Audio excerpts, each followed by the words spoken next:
de que el mandato de la UFESIC se murió prácticamente con la MASI. Entonces ahí vemos cómo estas élites políticas y económicas corruptas, ellos lo que les interesa es quitarle los dientes a cualquier mecanismo internacional o incluso nacional, porque hay mecanismos nacionales que han funcionado. Miremos el ataque que tiene actualmente el Consejo Nacional Anticorrupción, Gabriela Castellanos, Odir Fernández y todo su equipo, porque se ven amenazados, se han puesto al descubierto el modus operandi de la corrupción, y lo que más peligro sienten estas élites es que por primera vez en la historia la justicia les está alcanzando. Así que reaccionan, ¿verdad?, de esta forma que yo lo miro absurdo. ¿Cómo no renovar un mecanismo que venía siendo tan exitoso? 7 de cada 10 hondureños aprobaban, querían la renovación, aprobaban la gestión de la MASI. La comunidad internacional estaba muy contenta. Hay que decir que en este tema pues había prácticamente una unidad de criterio por parte de los donantes y las diferentes organizaciones. Vimos posturas realmente que en el contexto mundial y global, por ejemplo, la Unión Europea sale con un comunicado de todos los Estados miembros, pues apoyando el proceso de renovación de la MASI sin modificación de su mandato. Canadá, Suiza, Alemania, Estados Unidos, vemos que desde Estados Unidos tenemos pronunciamientos desde el Congreso, desde el Senado, Departamento de Estado, con un criterio uniforme. Sin embargo, fue más el miedo que tuvieron estos corruptos de querer renovar este mecanismo exitoso. Y bueno, yo ahí, aunque estoy indignada de la decisión del gobierno, y lo miro como una declaratoria de ser corrupto, al que no quiere renovar un convenio que funcione, lo único que puedo interpretar yo es que le puede más el miedo que tiene a nivel personal que el interés por el bien común de renovar algo exitoso. Pero yo no quisiera que caer en el desánimo. Yo creo que esto debe de evidenciar a la clase política económica corrupta, retomar los diferentes casos de la UFESIC Maxi, Circuito Anticorrupción. Hay que decir, un binomio que ha funcionado, que es exitoso, y es quién o contra quiénes estas redes de corrupción se van a ir ahora. Ya estamos viendo manifestaciones, hay que decir, esto no es que se va a pasar hoy o mañana, esto ya está pasando, se viene ejecutando no de hace un mes, 6 meses, lo podemos ver que desde el Congreso Nacional, desde un inicio, pues incluso hubo una delegación de diputados que viajaron a Washington y que eran quienes promovían la inconstitucionalidad de la MASI, y bueno, a través de los diferentes pactos de impunidad, códigos penales, hemos visto que ellos han quitado pues la capacidad de maniobra que tiene la institucionalidad hondureña para poder desarticular estas redes de corrupción. Ahora, abogado sí. Ramírez, ¿dónde estaba la intransigencia si el secretariado general de la OEA dice que no hubo ninguna objeción a las propuestas que llevaba el gobierno para el fortalecimiento de otras instituciones vinculadas en la materia contra la corrupción? Bueno, como siempre hemos establecido, aquí la manzana de la discordia es la UFESIC, ¿no? Y nosotros también, con información de fuentes que estaban en la OEA negociando, el viernes, el jueves, todo iba bien, y el viernes a las 4 de la tarde se cae toda la negociación, ¿no? Según tenemos entendido, parte de la negociación había sido en qué momento se discute la UFESIC, en qué momento se resuelve quitar la UFESIC del nuevo convenio. Al inicio se quería desarrollar este tema justamente como principal punto de la negociación, pero eso lo fueron dejando para después, y afinando los puntos intermedios hasta que se llegó a ese punto, ¿no? Y ahí es donde tenemos entendido que la parte negociadora de la OEA también recibió presión del gobierno de los Estados Unidos para que continuara firme manteniendo la OFECIC. Es decir, aquí no solamente fue la OEA en su negociación, sino también quienes estaban detrás de la OEA, ¿no? Y eso es importante también mencionarlo. El gobierno de Estados Unidos ha acuerpado la causa de la MASI, es el principal financista de la MASI. Personalmente, cuando yo estuve en los procesos de evaluación y certificación de los operadores fiscales y de los juzgados, el gobierno de los Estados Unidos nos brindaba asistencia técnica para hacer las pruebas de confianza, nos brindaba asistencia técnica para investigar a las personas que estaban participando en estos concursos para ser certificados, ¿no? Es decir, ellos fueron certificados por sistemas y protocolos con la asistencia de los Estados Unidos, ¿no? Entonces, ese es un tema que hay que aclararlo, y eso obviamente le va a generar un impacto, y como dijo Fátima en su aportación, sin duda alguna, meses anteriores hubo, ¿no?, comitivas de diputados visitando el Departamento de Estado justamente para ver cómo se podía negociar el asunto migratorio vis a vis el asunto de combate a la corrupción. Entonces, esto ha sido también un plan bien montado para ver cómo se puede negociar, ¿no?, transar la parte humana de la migración con estos elementos de impunidad y corrupción. Entonces, para que veamos, ¿no?, y para que la población y la teleaudiencia comprenda la magnitud del problema que tenemos hoy en día. Tenemos un gobierno, una clase política que detenta contra la población. Y supuestamente vivimos en una democracia, los elegimos cada 4 años, pero aparentemente no están y no van a cumplir la función de representación mientras no existan instancias como la OFECIC con el acompañamiento de la MASI. Y eso ha sido realmente, si se puede decir coloquialmente, la roncha que ha habido, ¿no? Es decir, ha habido una seria molestia justamente porque se les ha parado en sus intenciones de exfoliar los recursos públicos, de obtener estos dineros, no solamente para financiar sus campañas, sino también para llevárselos a sus bolsillos.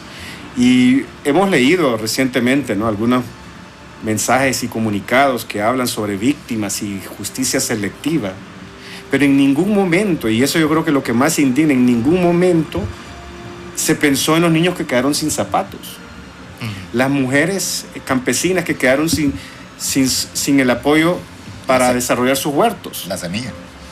¿Verdad? Las personas de la tercera edad que a través de ese esquema del Banasupro les quitaron su ayuda, ¿no? O sea, esas son las verdaderas víctimas. Esas personas que no tienen voz, que posiblemente no tienen el poder político, que estas personas que obstaculizan el derecho humano, ¿no?, de la vida, de desarrollarse económicamente, y que mantienen a la población empobrecida por ya más de 40 años, ¿no?, desde que la democracia nace.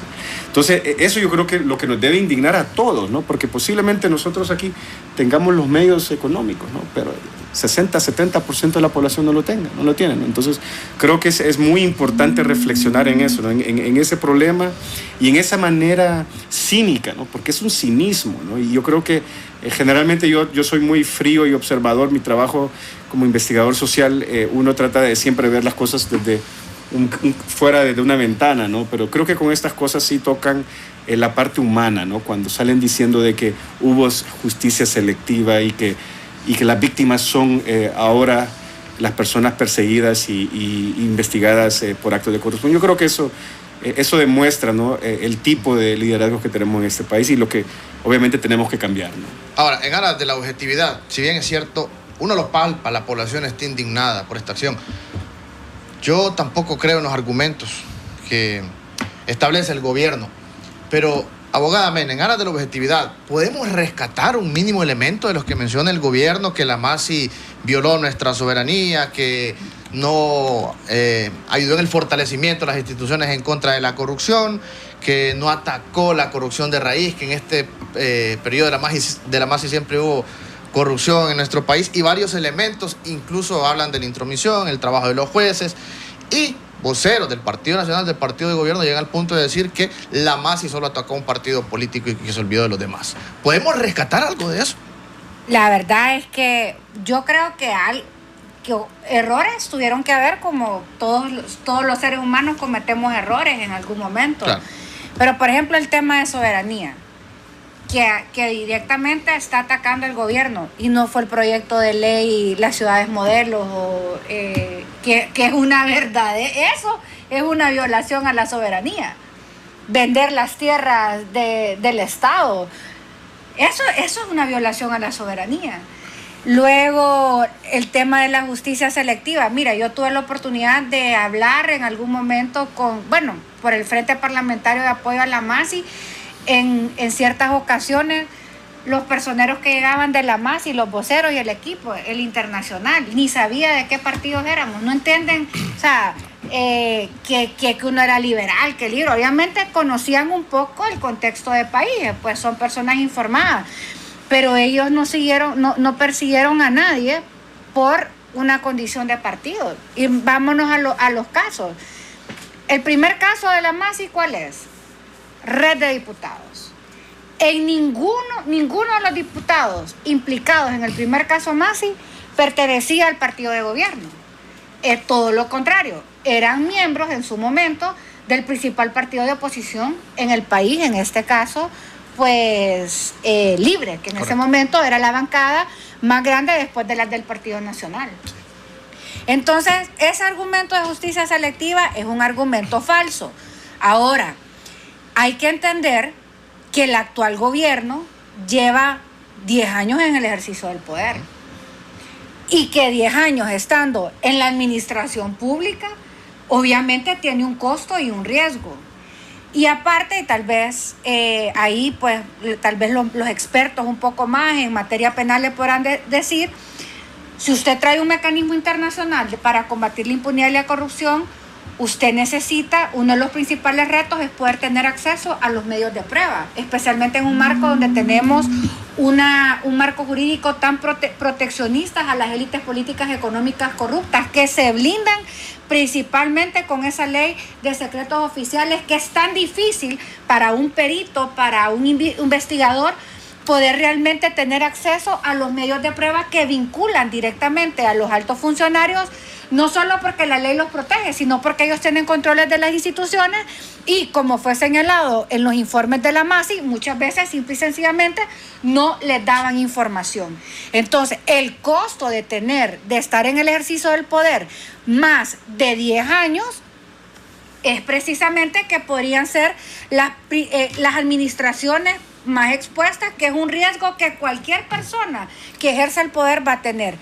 Pero podemos ver en la lista de los implicados que ahí existían, los primeros implicados no eran del partido de gobierno. Teníamos además diputados y diputadas de diferentes partidos. Tenían un candidato presidencial del Partido Liberal y actual diputado como es Elvin Santos. Tendría un exalcalde del Partido Liberal, miembros de la UD, de la Democracia Cristiana, de Vamos. Entonces, la MASI y la OFECIC persiguen partidos políticos, persiguen a personas que han cometido delitos, en este caso contra la administración pública, y que han sido vinculados con actos de corrupción. Ese es una idea o que nos han querido instalar para poder desacreditar la MASI. Recuerdo que más bien al inicio la MASI se autoinstala, porque realmente no había un contexto de apoyo de la ciudadanía, porque la ciudadanía no creía en la MASI, porque en las calles lo que habíamos gritado era la Sisi. Pero con su trabajo, con su gestión, que hay que decir, si no me equivoco, tardó casi un año Juan Jiménez Mayor, 1 año y medio, en instalar en la gestión de Jiménez. Se sientan como las bases. Se firman los protocolos del OFECIC, del circuito anticorrupción, que preparó para una segunda fase, que ya es poder entrar con fuerza a los casos. Entonces hay que decir que en este corto tiempo que la MASI tuvo, que en realidad no fueron 3 años y medio, para mí en realidad fueron 2 años y pico, para poder presentar los casos realmente, obviamente como hondureña quiero más y entiendo que hay otros que no se han tocado, pero comparado a como estábamos antes de la MASI, que no teníamos judicialización de casos, que en la oficina dentro del Ministerio Público estaba completamente debilitada y no apoyada, y ahora tenemos equipos de investigadores que pueden hacer su trabajo, realmente el avance es significativo. Y todos estos argumentos que utiliza el gobierno son argumentos falsos. Y bueno, a mí me encanta la posición de Monseñor Garachana, ¿verdad? Quien dice de que realmente no hay justificación, que es indignante ver que están diciendo de que hay un nuevo mecanismo cuando sabemos que lo que no hubo es voluntad. Ustedes saben, solo para hacer un poco de historia, el único caso de gran corrupción que había antes de la MASI, ¿saben cuál era? Marcelo Chimir. Ese era el único caso de enriquecimiento ilícito cuando él estuvo como gerente de un Dutel que implicaba delitos que superaban los 5 o 6 años de pena de cárcel, ¿no? Es decir, no era un delito de bagatela, enriquecimiento ilícito. Ese era el único, ¿no? El resto de casos que habían en el Ministerio Público en ese entonces eran abuso de autoridad, malversación de caudales públicos, eran delitos de bagatela. Y si ustedes también hacen un poco más de memoria, ¿quiénes eran los que recibían los sobreseimientos de los fiscales generales, por cierto? ¿Quiénes recibían los sobreseimientos? Rafael Leonardo Callejas, Pepe Lobo. Eso es justicia selectiva también, o impunidad selectiva también. Es decir, yo creo que el país, por eso les digo, ¿no? Hoy en día la información está tan al acceso de todos que es muy difícil que ya nos puedan dar a tol con el dedo, ¿no? Yo creo que eso es importante, que la población se informe, se conozca de esto. Sé que la población tiene muchos problemas, sin embargo la corrupción es el foco de esos problemas actualmente, ¿no? Es que quiero tocar antes, Sí, quería mostrar, don Carlos, las reacciones por parte de personeros del gobierno de Estados Unidos e incluso de legisladores del Congreso de Estados Unidos. Mire lo que dice Michael Kozak, que es secretario asistente interino para asuntos del hemisferio occidental, profundamente decepcionado con Honduras, que no cumplió con su compromiso de extender la OEA Maxi, una misión solicitada y diseñada por el presidente Hernández y fuertemente apoyada por los hondureños. Honduras no presenta una alternativa creíble contra la corrupción. Esto dice Michael Kozak. Mientras tanto, el legislador republicano Jim McGovern establece que estoy profundamente consternado de que Juan Orlando Hernández se haya negado a renovar el convenio de la MASI. La corrupción y la impunidad son generalizadas en Honduras. El propio hermano del presidente es un narcotraficante condenado. Esta es una gran derrota para el Estado de Derecho y tendrá consecuencias. Don Lester, su opinión. Bueno, ahí lo vemos, el mensaje, y es un mensaje que es importante también que la audiencia comprenda. El gobierno o la administración actual de los Estados Unidos ha tenido por los últimos 2-3 años seria polarización por tipo de liderazgos que hay, ¿no? Pero inusualmente este caso de la extensión del convenio de la MASI ha producido reacciones compartidas por el Partido Republicano y el Partido Demócrata, ¿no? Es como similarmente en términos así, no quiero hacer paralelismos exactos, pero es como que el Libre y el Partido Nacional, que ideológicamente son opuestos, compartan la opinión por un tema, ¿no? Especialmente en materia de corrupción. Es así, ¿no? La similitud que tenemos en este momento con el gobierno de los Estados Unidos. Aquí es importante también analizar cuáles van a ser los siguientes pasos. Yo sé que ahora mismo el gobierno de Honduras está haciendo fuertes esfuerzos para buscar manejar la crisis a nivel internacional.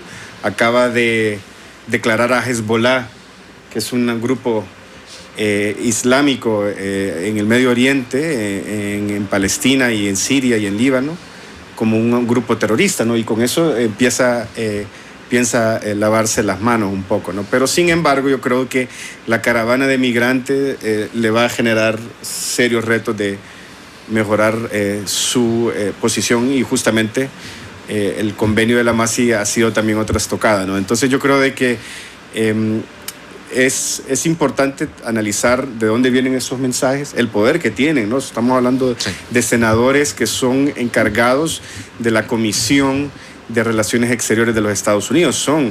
Y eso es algo importante, ¿no? En los Estados Unidos las comisiones legislativas funcionan, es decir, hay un equipo de congresistas que tienen toda una burocracia debajo de ellos que desarrollan políticas públicas y son los que definen realmente la política de Estado, porque en el caso de los Estados Unidos el poder legislativo es posiblemente el poder más fuerte que hay, ¿no? Es donde se controla las acciones del Ejecutivo, y por eso han sido los roces en estos últimos años. Entonces esperamos, ¿no?, que el gobierno de los Estados Unidos junto con el Congreso tomen medidas encaminadas a se puede decir, influenciar a través de los medios diplomáticos necesarios para que se reabran las negociaciones con una extensión del convenio de la MASI y fundamentalmente que siga trabajando y desarrollando sus esfuerzos anticorrupción la UFESIC, ¿no? Yo creo que eso es fundamental y yo creo que eso es lo que espera toda la población también.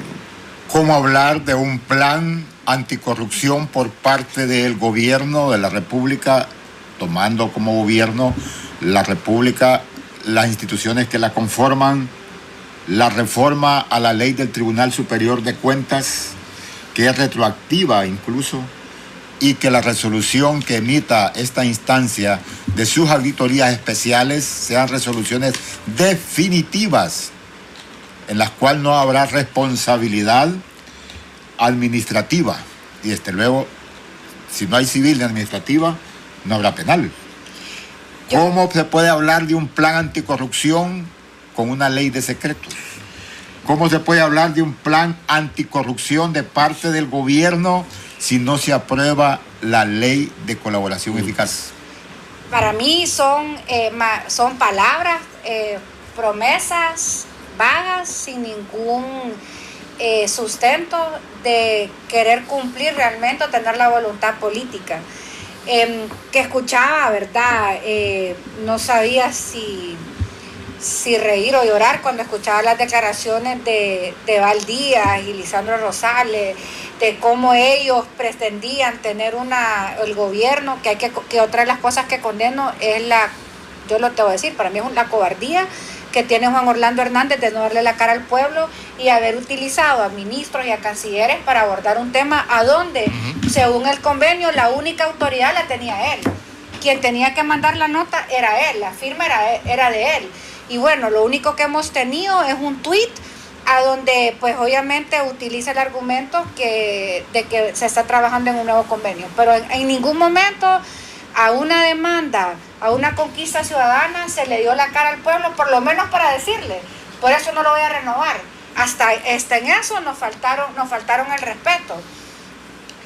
Y como se quieren lavar las manos, es diluyendo esta responsabilidad. Y dentro de la gran propuesta que tienen, de esta nueva agenda anticorrupción, están haciendo propuestas de cosas que en ningún momento la van a cumplir, porque hasta este momento no lo han hecho.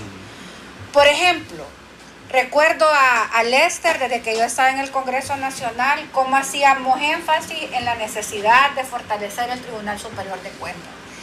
Y la voluntad política nunca ha existido.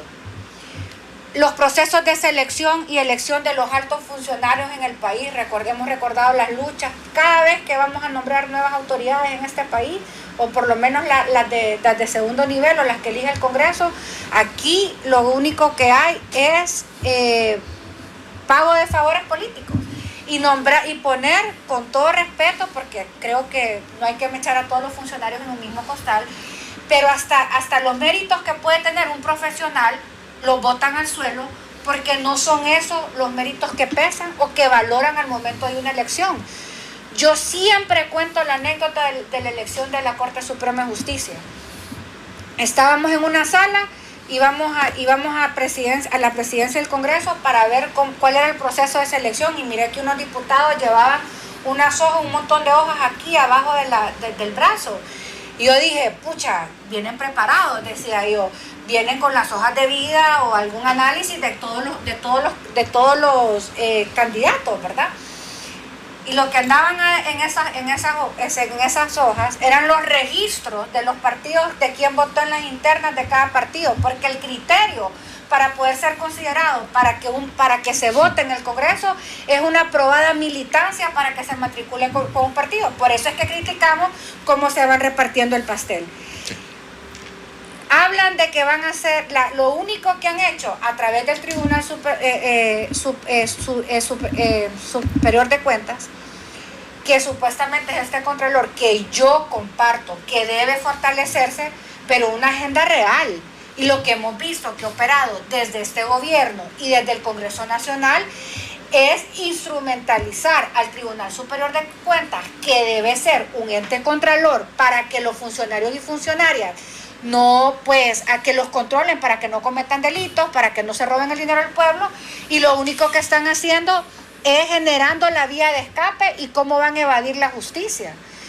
De ahí las reformas integrales que se necesitan para que realmente el Tribunal Superior de Cuentas exista, no las estamos viendo plasmadas.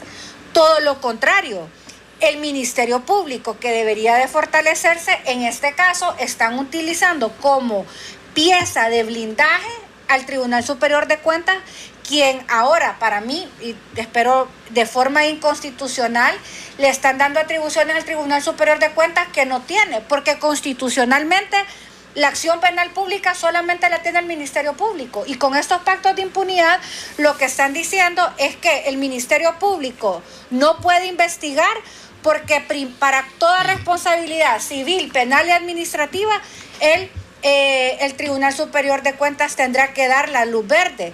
Cuando yo pues no seré tan experta, pero de lo que yo recuerdo, de lo que hemos investigado, de los informes que hizo el Tribunal Superior de Cuentas, ellos únicamente tienen la capacidad para investigar hasta el 20% de todos los funcionarios públicos a nivel nacional. ¿Y usted cree que los magistrados, con todo el respeto que se merecen, van a investigar a los diputados y diputadas que fueron los que los pusieron en el cargo, o aquellos políticos y políticas que gracias a ellos fueron nombrados o les están pagando su salario? No lo van a hacer. Entonces, la propuesta de gobierno únicamente es un mensaje que suena bonito, pero que carece de voluntad política, sí, y que no es realizable en el tiempo. Por eso retomamos una agenda de combate a la impunidad y la corrupción en el país que sea efectiva. Debe de montarse sobre la estructura de la UFESIC y del circuito anticorrupción para desarticular estas redes. Y la agenda anticorrupción nunca ha sido del gobierno, y de ningún gobierno, ni de este ni de otro. Siempre ha sido una agenda articulada desde el pueblo y de la ciudadanía, que sabemos que ocupamos una ley de colaboración eficaz, la derogación de la ley de secretos, la ley de intervención de las comunicaciones, que deje de ser del poder militar y pase para el Ministerio Público. Y así pues yo les podría dar una serie de normativas que no es nueva. Tampoco se le inventó la MASI, solo que la MASI lo que vino a ayudarnos es poder hacer que nos sintiéramos un poco más lo que las organizaciones, sí, y la ciudadanía venía demandando hace mucho tiempo. ¿Cómo quedan los casos ya investigados y en proceso de judicialización que ha hecho la MASI, abogado Lester Ramírez? Y en resumen, ¿continúa o no la UFESIC? Mire, yo creo de que es fundamental, y creo que el viernes también apareció, se divulgó un tuit del fiscal general Oscar Chinchilla, que decía que iba a continuar combatiendo la impunidad y la criminalidad. Uh-huh. Eso nos da a entender de que estos casos que están en la UFESIC y que, según tengo entendido, algunos ya estaban listos para salir y ser presentados con sus requerimientos fiscales, deben continuar, ¿no? Sí. Entonces yo creo que eso hay que darle curso. Yo creo que en este momento la única esperanza que tenemos es que esos casos salgan y se continúe con los procesos que inició la UFESIC con el Ministerio Público, ¿no? Ahí hay casos, por ejemplo, de casos que ha presentado el CNA. Nosotros como ASJ tenemos casos en la UFESIC también. Entonces estamos interesados en que esto salga. porque esta es la justicia que todo el mundo quiere, ¿no? Nosotros vamos a seguir trabajando y justamente la semana pasada el fiscal general visitó nuestras instalaciones justamente para hablar sobre mayor colaboración. Entendemos que el gobierno de los Estados Unidos, el Departamento de Estado también está acuerpando el trabajo del fiscal general. Entonces yo creo que esto no es una derrota, simplemente hay que, se puede decir, replantearse una nueva estrategia.